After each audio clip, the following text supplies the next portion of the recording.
Hello, a blessed day to all my viewers and brothers and sisters in Christ, and to all my friends, my relatives out there, and to all my followers, of course, and my silent viewers, silent followers, and even my non-followers. Magandang araw po sa inyong lahat. Medyo nakakalungkot lang po yung mga nangyayari ngayon sa ating bansa kasi just recently, no, kahapon, nagkaroon ng lindol na malakas sa Mindanao at maraming mga naapektuhang establishment. No? Yung nakita ko sa video, yung gumuho yung Jollibee at isa pang building. Grabe, nakakatakot na ang mga nangyayari. Buti nakalabas pa yung iba at may mga casualties pero hindi naman yata ganun ka mas maraming nakaligtas in short. Pero di niyo po ba napapansin na lagi na lang nagkakaroon ng sakuna sa kanilang lugar? Hindi kaya mensahe na ito ng Panginoon para sa kanila? I don't know. But parang hindi na siya talagang nagkataon lang eh. Nung nakaraan, di ba, naglindol din, nagbagyo, nagbaha. Maraming nangyaring kalamidad sa kanila, sunod-sunod. And ito na naman recently, kahapon. So, dapat mag-isip-isip na po tayo, especially sa lugar kung saan nangyayari ang sakuna, kasi ito ay mensahe na po ng Panginoon. I believe so, I'm not speaking in behalf of God, but just based on my observation and own opinion, kasi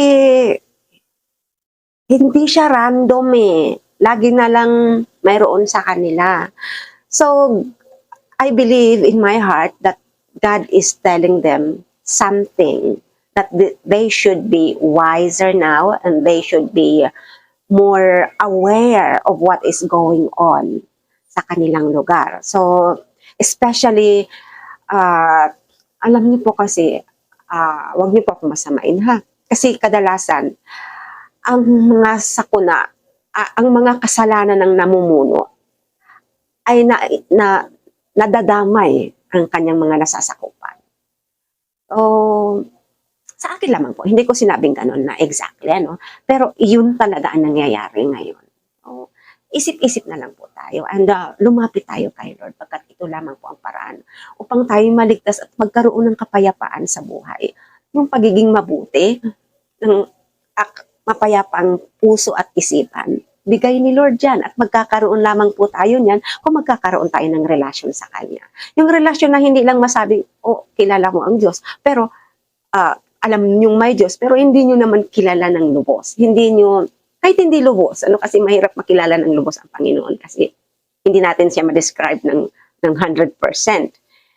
Kasi creation lang tayo niya.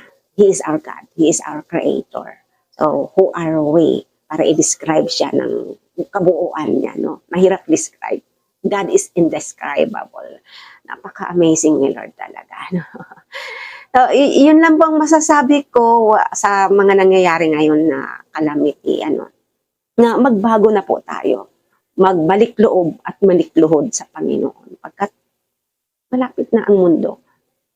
Sunod-sunod na mga nangyayari. Yung mga katigasan ng ulo, yung mga kasamaan ng tao. Nangyayari na lahat. Sumusubra na ngayon, no?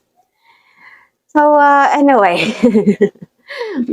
that is just my opinion and not necessarily the best and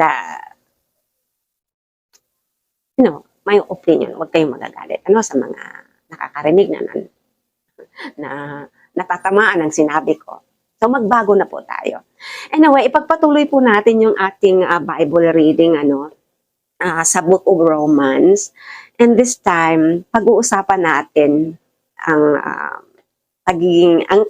kaligayahan ng pagkakaroon ng pananalig sa Panginoon. No? And pag-uusapan natin ang mga bagay na ginawa ng Panginoon sa atin. Ang advantages and joy ng pagkakaroon ng kaligayahan. Ayun, yan ang pagkakaroon ng relasyon sa Kanya rather. So, magbabasa po ulit tayo. Patuloy natin ang Book of Romans. So, Ito ang topic natin ngayon, ano? Faith brings joy.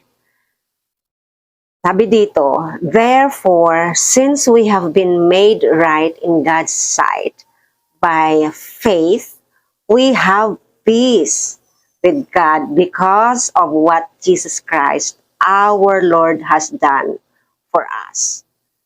Sa Tagalog, sa makatuwid, since naging maayos na tayo, naging matuwid na tayo sa paningin ng Panginoon, by faith, sa pamamagitan ng pananalig, we have peace, may kapayapaan na po daw tayo with God sa Diyos because of what Jesus Christ, our Lord, has done for us. Dahil sa ginawa ni Jesus Christ, ang ating Panginoon, na ginawa niya para sa atin. Ano ba yung ginawa ni Jesus para sa atin? 'Di ba? Inako niya ang penalty, ang kaparusahan ng ating mga kasalanan. Namatay siya sa cross, 'di ba? Namatay siya sa krus, dumaloy ang kanyang dugo upang tayo'y iligtas at magkaroon tayo ng relasyon sa Amang Diyos. Magkaroon tayo ng kapatawaran. Ano po, yun ang ginawa niya kasi hindi natin kayang bayaran ang ating mga kasalanan eh. Tanging sinless lang na tao ang pwedeng magbayad para sa atin. At si Jesus Christ yun, nagkatawang tao para sa atin sa pagmamahal ng Amang Diyos para sa atin, di ba? So, wag nating baliwalain ang kamatayan ni Jesus dahil ito ang regalo ng Panginoon sa atin. Piruin nyo, no? Yung tanging anak niya, si Jesus, anak ng Diyos, ay ipinadala sa lupa para mamatay, para akuin ang mga kasalanan natin.